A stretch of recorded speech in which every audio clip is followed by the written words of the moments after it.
আসসালামু আলাইকুম, কেমন আছেন সবাই? তো আজকে যাচ্ছি সেই অসহায় বাবা মার জন্য কিছু বাজার কিনতে। আমরা চলে এসেছি বাজারে বাজার করতে। তো এখনো বাজার করা কমপ্লিট হয় নাই, দোকানি বাজার প্যাক করে দিচ্ছে।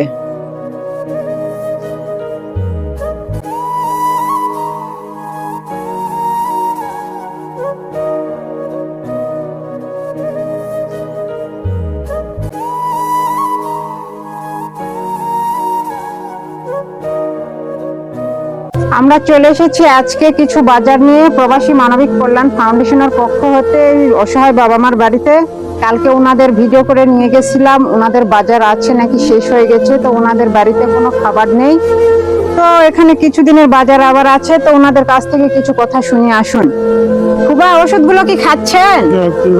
তো আপনার শরীর কিরকম এখন? একটু আরাম পাচ্ছেন? খুবর কি অবস্থা? আমার ওই অবস্থা, ওই আরাম পাইছি, অনেক আরাম পাইছি।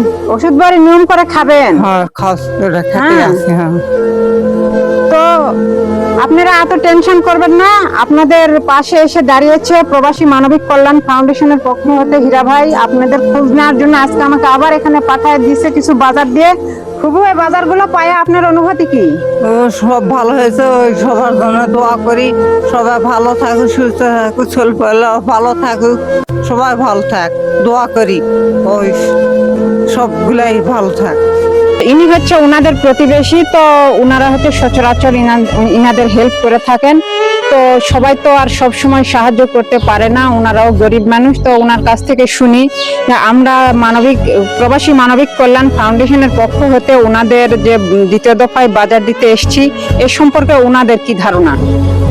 প্রভু, আমরা যে প্রবাসী মানবিক কল্যাণ ফাউন্ডেশনের পক্ষ হতে ওনাদের আজকে দ্বিতীয় দফা বাজার দিতে আসছি, তো আপনাদের কেমন লাগতেছে এই কাজগুলো? লাগছে বাবা, কেননা ওদের খাবার থাকে না, অনেক প্রতিবেশী হিসাবে তো সবাই আরো তো হেল্প করতে পারে না। তাই তোমরা যারা দিচ্ছ, ওনারা ভালোভাবে খাওয়া পাচ্ছে, ওনারা চিকিৎসা পাচ্ছে। আল্লাহ পাক যারা দিচ্ছে তার যেন অনেক সুস্থ থাকে, দেওয়ার মতন তৌফিক দান করে, তাদের যেন আল্লাহ হায়াত দারাজ করে। বাবা কি বলবো। তো ধন্যবাদ আপনাকে। আপনারা চিন্তা করবেন না, আমরা চেষ্টা করব ওনাদের পাশে থাকতে। প্রবাসী মানবিক কল্যাণ ফাউন্ডেশনের পক্ষ হয়ে ওনাদের পাশে আমরা সবসময় থাকার চেষ্টা করব ইনশাল্লাহ।